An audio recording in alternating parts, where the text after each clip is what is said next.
Kemudian kita lanjutkan pada kita surah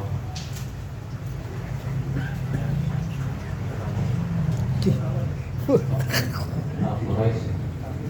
Hah? Al-Quraisy. Sebelahan.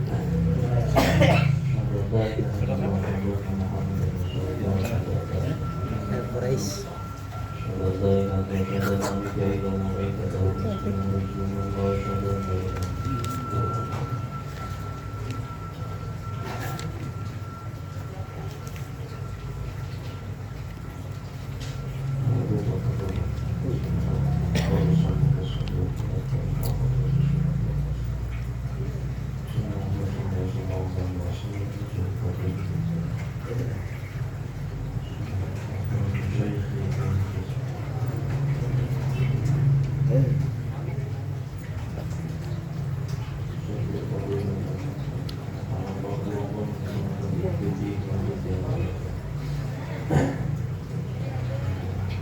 أعوذ بالله من الشيطان الرجيم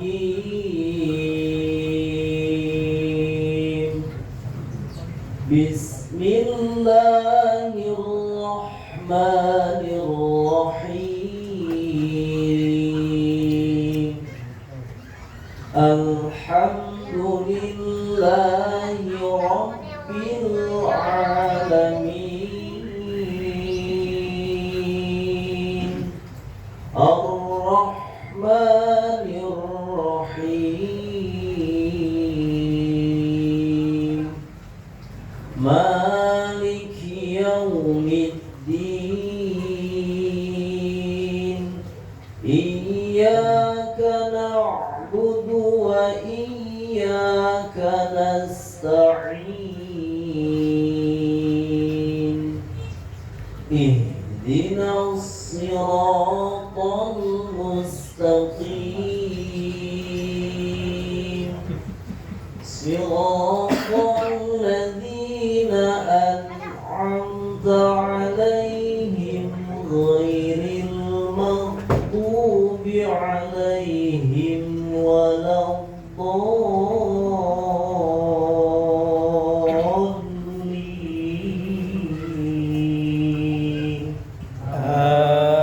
Amin. Sebelum kita lanjut ke surah Al-Fil atau Al-Quraisy, selalu kita ulang bahwa surah Fatihah terdiri dari 7 ayat.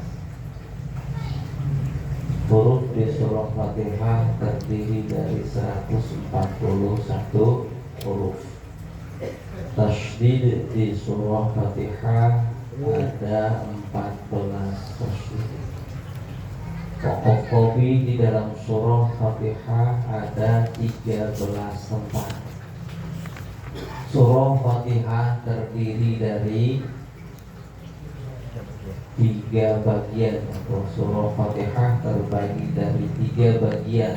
Yang pertama bagian Hamdiyah memiliki 4 ayat, dari ayat pertama sampai ayat keempat.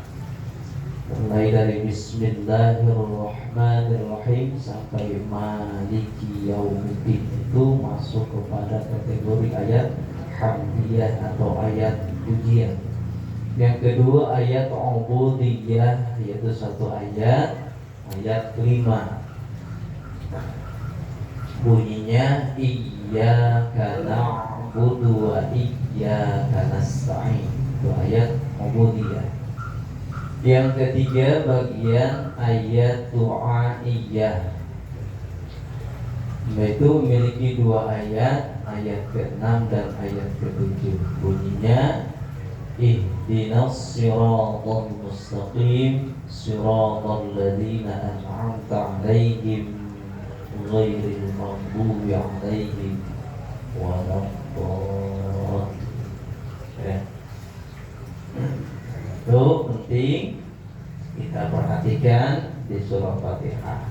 Kenapa? Karena surah Fatihah salah satu bagian daripada rukun sholat. Ya.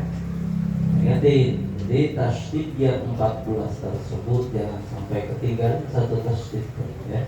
Berarti kalau satu tasydid di surah Fatihah tidak kebaca, maka Fatihahnya berarti nggak tepat ya, nggak benar. Setiap Fatihahnya nggak benar berarti salah. Terus rukun tajwid, ulang dulu, ulang pelajaran yang sudah terlewati atau apersepsi ya, mengulang pelajaran yang sudah lewat. Jadi diingat-ingat. Rukun tajwid ada 4. Yang pertama harus mengetahui makharijul huruf yang jumlahnya 17 dibagi 5 bagian. Bagian pertama makhraj jauf. Makhraj jauf. Makhraj itu apa sih? Yaitu kalimat isim makan diambil daripada fi'il madinya kharaja yakhruju khurujan, makhrajan khurjatan khirjatan bahwa khurijun wa dzaka makhrujun. Ukhruj la takhruj, makhrujun makhrajun. Itu makharijul huruf, artinya tasrif ketiga makhrajun makhrajaini makhrijun, makhrajun makhrajaini makhrijun ya.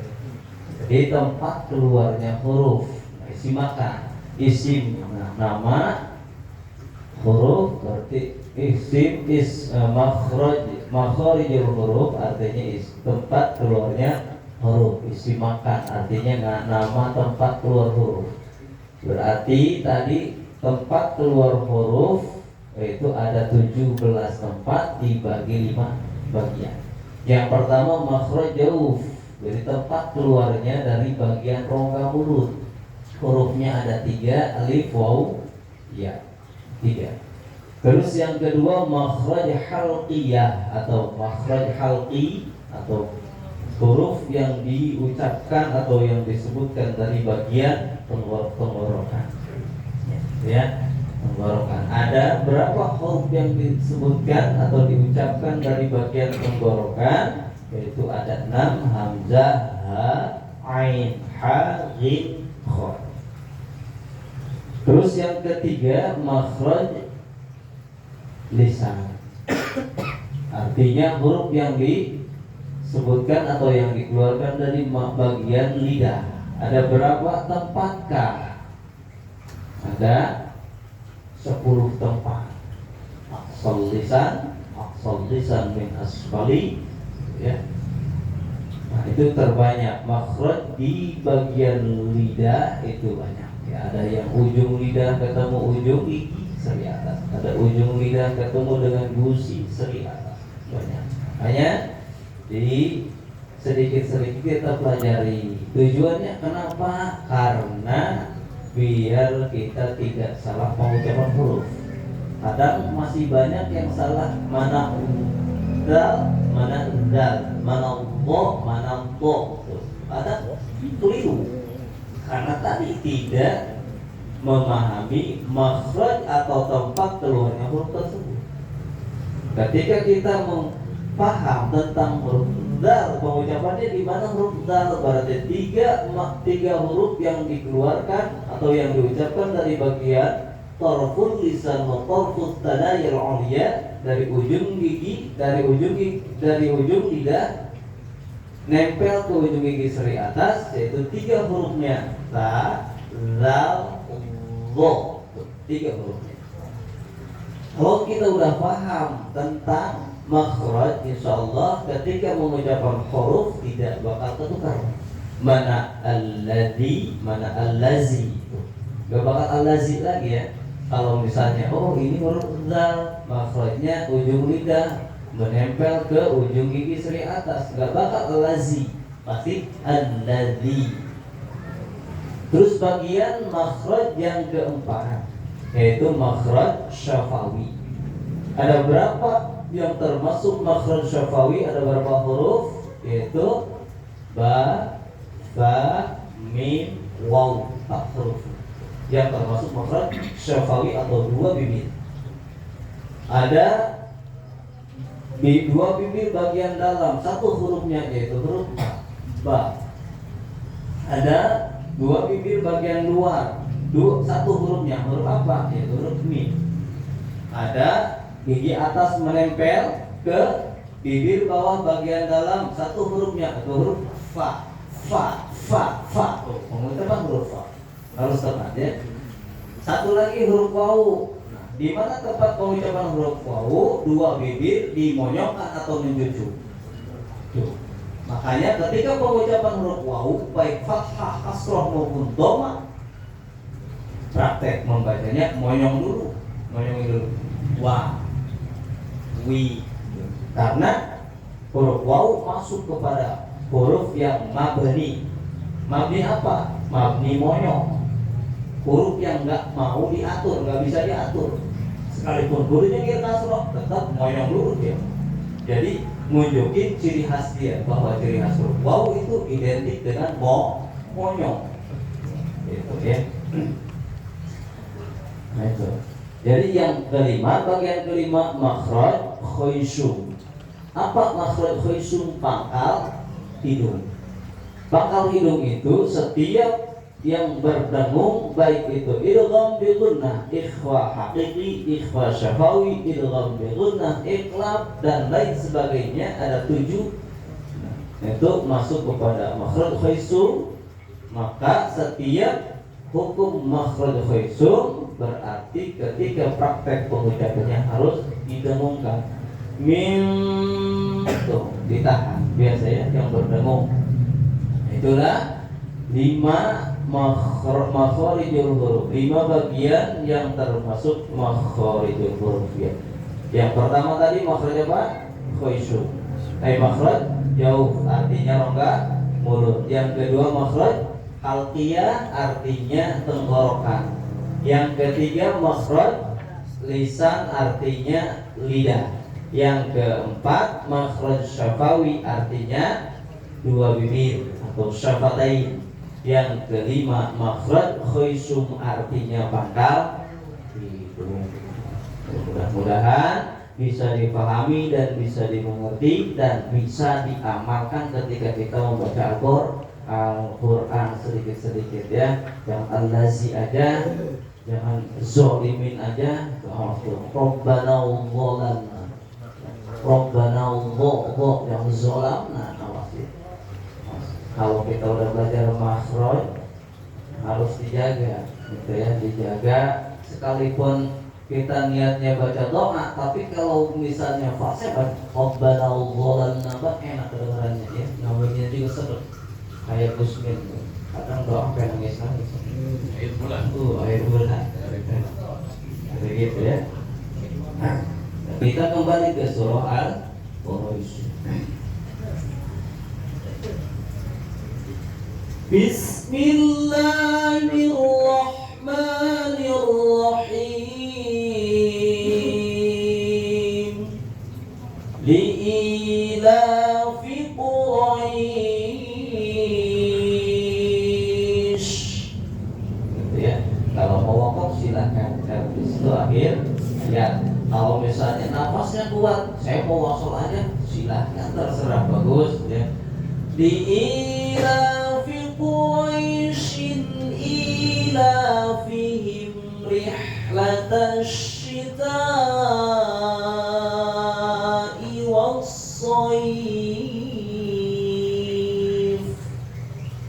Rufanya ya, ketika wakaf shayf. Tadi makhraj rufa di mana? Gigi atas menempel ke bibir bawah bagian dalam. Berarti ya, ketika pengucapan huruf fa baik hidup maupun mati, posisinya harus si gigi atas nempel ke bibir bawah bagian dalam. Tujuannya biar timbul sifat hamas yang dimiliki huruf fa. Falyabudu rabb hadzal bait alladzi